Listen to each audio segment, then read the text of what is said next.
Hey everybody, how you doing? Welcome. Hey, thanks for pressing play. I'm being very quiet because where am I? Well, I'm in David Berkowitz's former building, 35 Pine Street.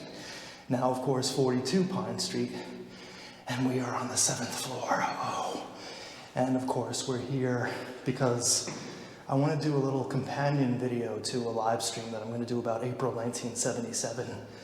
And so I thought that it would be a good idea to come up to the building and, well, start at his front door because Son of Sam started here.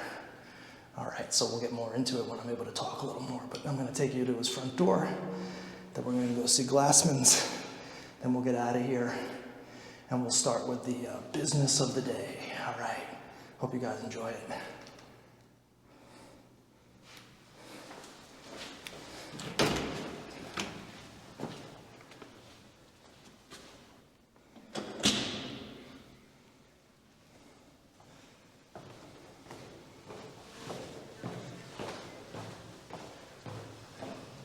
Here it is, guys. Apartment 7E. David Berkowitz's door.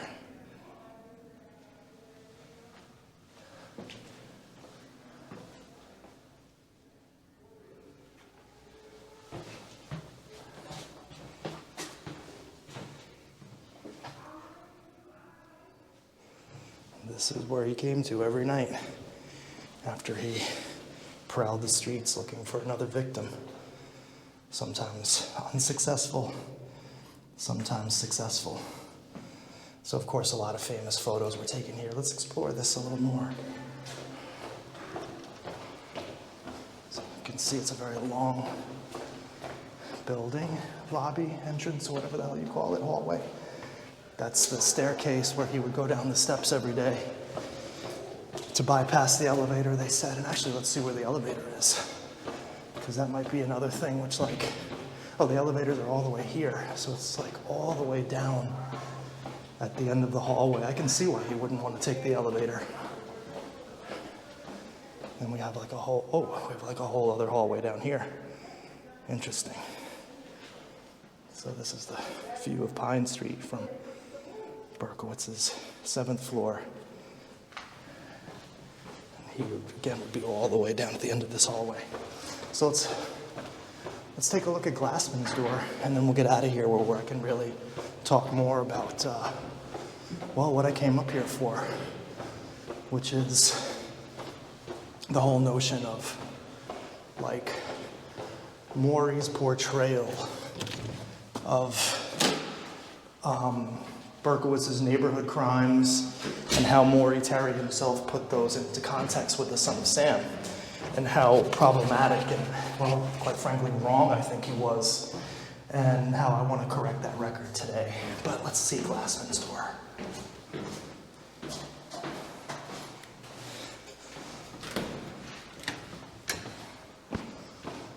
So this is where Glassman lived. The floor right below his. And apparently you can still see damage from the fire.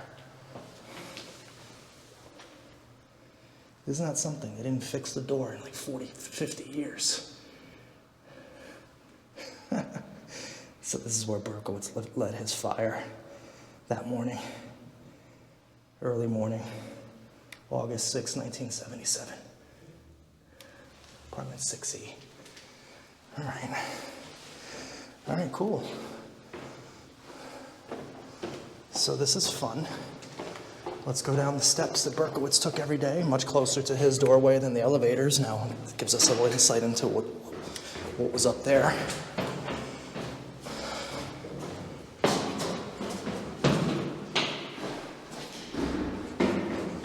These are the steps Berkowitz walked down every time he left his building for work,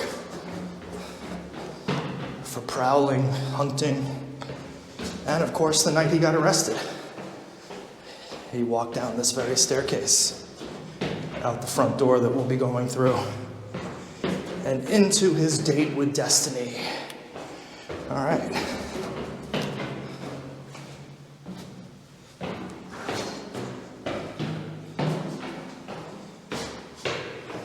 So we're reenacting Berkowitz It's August 11th, 1977. I'm about to go shoot up a disco in the Hamptons with my submachine gun that I have in my... Wait, how the hell do I get out of here? Oh wait, you know what I think is going on? The exit is on the second floor. Yes, I've read that about this building. The exit is on the second floor. Because of the way that this, building sits on the hill, I believe that we go in on 2. Let's check it out. Because this would be the way up. This would be the way. Yeah, nice building. Very typical sort of New York, suburban, New York borough type of building. And this was probably not the same lobby, but this was his way out.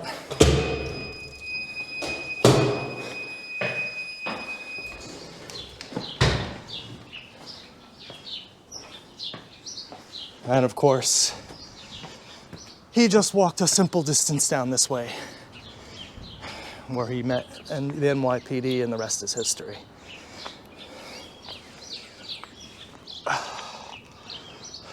So I was saying in the staircase, this video is going to be a companion piece to a live stream I have on April 1977, and the live stream is going to be about that pivotal month of April 1977, where everything seemed to come to a head for Berkowitz, where sort of the neighborhood crimes that he was committing started ramping up, and the Son of Sam crimes started getting a little bit more intense in the sense that he put his first letter out in April. And from that point on, New York City was in Son of Sam frenzy. It was a cat and mouse game. Berkowitz absolutely loved every second of it, the attention he was getting.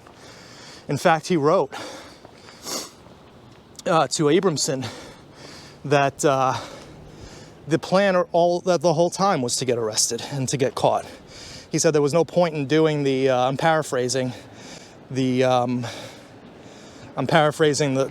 thing that I'm about to show you, but he said that there was no point in doing this unless he get caught, because he wanted the world to know that it was him. In fact, he wrote, "See, ha ha, world, you fucked me over. This is who's getting back at you. It's me." I mean, that's, you know, and meanwhile, Maury Terry has this guy as a fall guy patsy for for a freaking international satanic cult. And give me a break. So the live stream is going to be about April 77, but I wanted to come out back to the neighborhood where it all began, because literally Son of Sam started here. It started at his front door.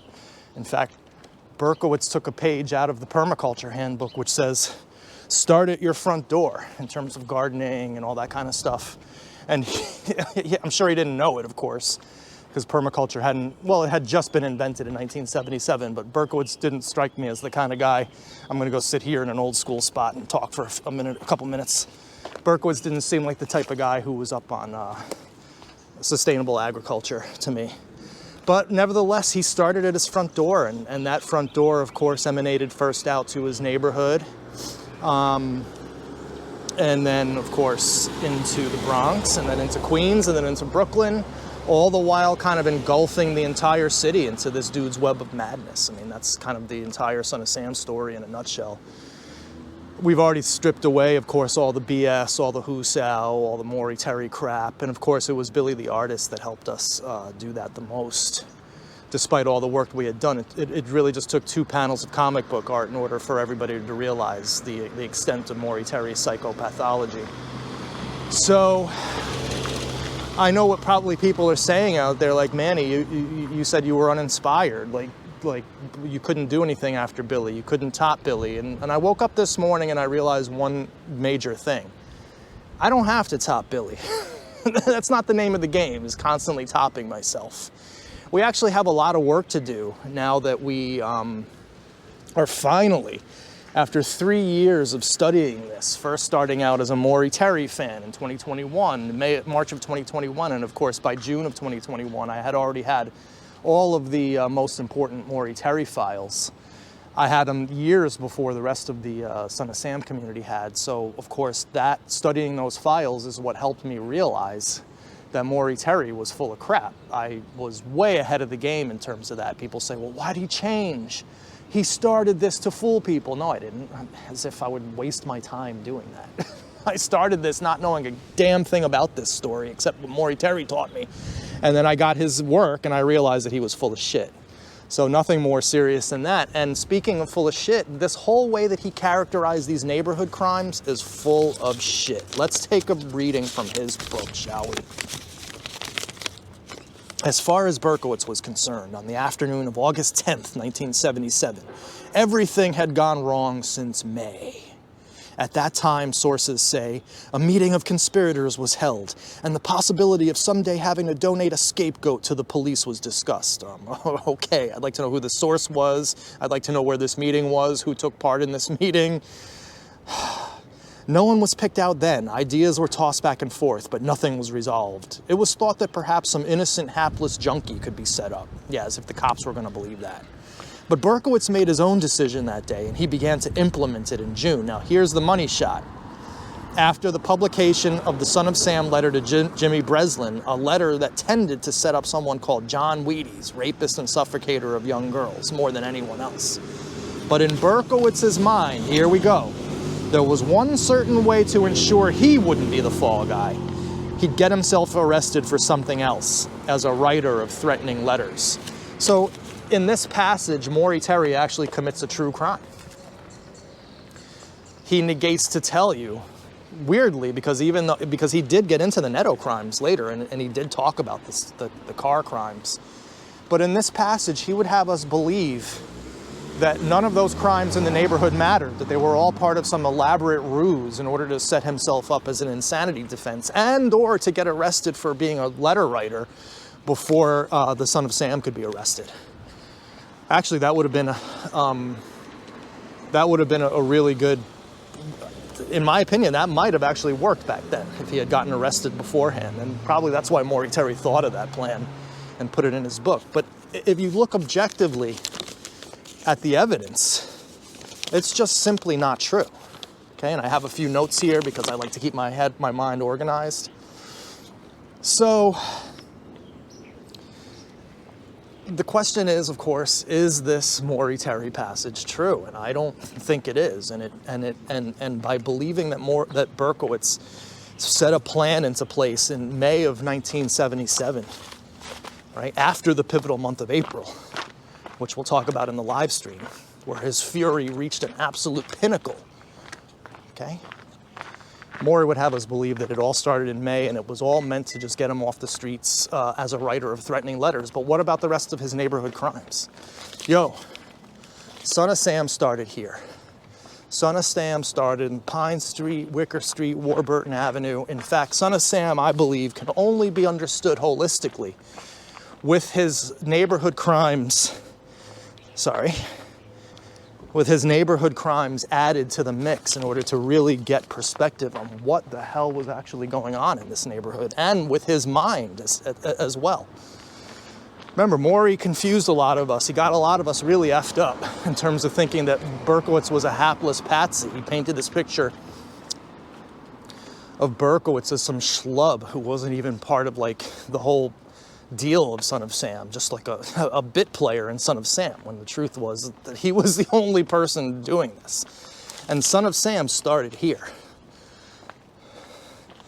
Son of Sam started here. I know that Donna Loria was his first official Son of Sam victim, but I'm flipping that. I'm giving you guys the historical understanding of this case in order for you to understand that Son of Sam started right here on this street, and it didn't even start with the Carr family. It started on Wicker Street, and it started, of course, with the amazing and beautiful Netto family. So let's take a little look at the timeline, shall we? So Berkowitz moves into 35 Pine Street in April of 1976. Okay? On May 13th, 1976, it's like not even a month after he's living there. So this guy moves into Pine Street, and then a month later, he's already wigging out against his neighbors, which means that somehow or other, his neighbors caught his attention. Now, we know what caught the attention. Rocket at 18 Wicker Street right here. And of course, later, Harvey, the talking dog of 316 Warburton down there. But it was on May 13th, not even a month after he moves in, that Berkowitz decides to walk down here at 3:30 in the morning and throw a Molotov cocktail directly at this window. And it was only by the grace of God that there was a screen in the window, because otherwise this entire house could have come down.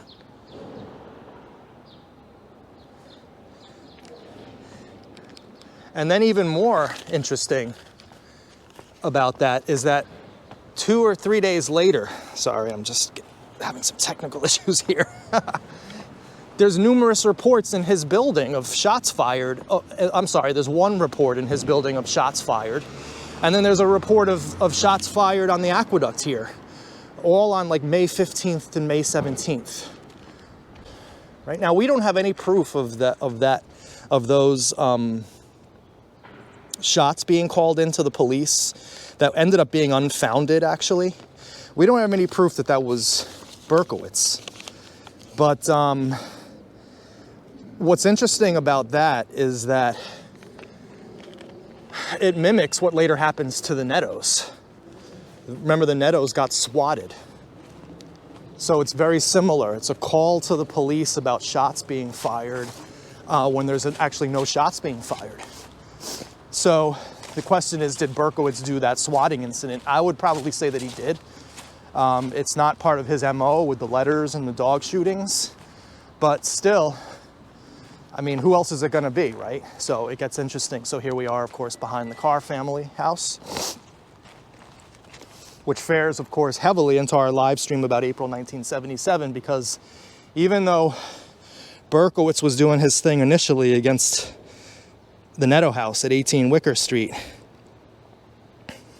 he by December 24th, 1976, he had moved on to these people here. And he was sending them letters, and he ended up shooting their dog on April 27th, 1977. So it can get quite interesting when you actually look at the real documented timeline of Berkowitz's activities. He moves to Pine Street, April 76. In May of 76, he's already firebombing the Netto house. Okay? Then you have these incidents of shots being called in, shots fired being called in, which ended up being unfounded. One in Berkowitz's building up there on 35 Pine Street, and the other down here on the aqueduct. And then in June of 76, Berkowitz then goes down to Texas and buys the 44. Which he then doesn't use until 2 months later in July of 76 against Donna Loria, the first official Son of Sam victim. But it is my contention that Son of Sam started in May of 1976, 1 month after he moves into the building there on Pine Street. And it begins here at 18 Wicker Street. These were Son of Sam's first victims, right here. You know, you could say Michelle Foreman, of course, the stabbing, but I'm not sure I actually categorize that as a Son of Sam crime. That was definitely a crime committed by Berkowitz, but I don't put that into the Son of Sam spree. I put Son of Sam as to when he actually moved into that building up there. April of 76 is when he moves. April of 76 is when he firebombs this house. Then he goes and buys the gun. Then he starts shooting people. So what you can see, and this is just conjecture, I have no way to prove, but increasing frenzy and increasing fury. he moves into this neighborhood, and it's extremely violent to Molotov cocktail someone, and of course it's extremely violent to shoot their dog, but it's not a direct shooting of a human being like with Donna Lauria. So the fury gets ramped up. Now, Maury Terry ignores all these crimes in the Son of Sam spree. He only puts the shootings in the spree, and he only talks to you about these neighborhood crimes vis-a-vis Berkowitz's diabolical and devious plan to get himself off the street in case of, so he couldn't be arrested for Son of Sam. But that's just patently false if you look at the timeline. It's just absolutely false, because his neighborhood crimes were started several months before the actual Son of Sam shooting started. And of course here we have the famous Carr household.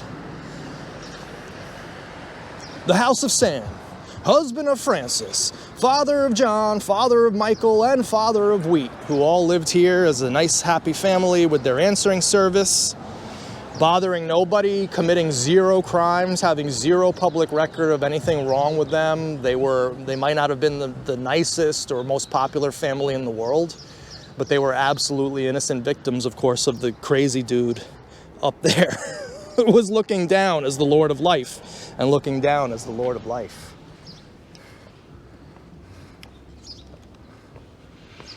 So let me just make sure, normally I don't do this, but I just want to make sure I'm hitting all my points before we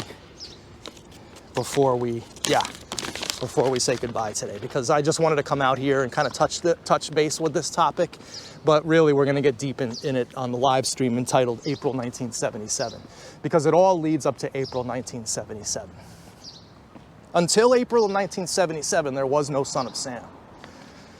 Berkowitz is absolutely wigging out on his apartment starting probably the minute he moved in. Now here's a guy who moves into a top floor, no upstairs neighbors, with an amazing view of the Hudson River, which we can see over here. Sorry. Right? Amazing view of the Hudson River. And those of you might remember some of my drone footage of this. This guy moves into the neighborhood. It's top floor, 7th floor apartment, Hudson River views, no upstairs neighbors, and he still can't find peace. I mean, it's like a dream apartment. So he probably started wigging out as soon as he moved in. The Netto family caught his attention first. He Molotov cocktails them. And then it all is on at that point. It's just a matter of time before he ends up in Texas buying the 44. And then it's just a matter of time before he shot Donna Lauria. So, of course, the timeline clearly shows that the neighborhood crime started before the Son of Sam shootings proper, which, of course, then puts Maury's theory that he was doing these neighborhood crimes, like writing threatening letters, as a ploy to get arrested in May of 1977. It puts that to complete rest. We can see clearly that Maury, once again, left out unbelievable amounts of context, timeline, all in order to steer your mind into thinking that there was some Satanistic and druidistic nature and element about Son of Sam a mile away up in Untermeyer Park that somehow guided his hand here. When in reality, this dude was wigging out from the moment he moved to town. And it all led up to a culmination of frenzy in April 1977. And that, folks, is where we're going to leave this walk and talk today, because we will continue on learning about that pivotal month of April 1977 in my live stream called April 1977. All right, guys. Hey, thanks a lot for joining me. I really appreciate it, as always. Take care.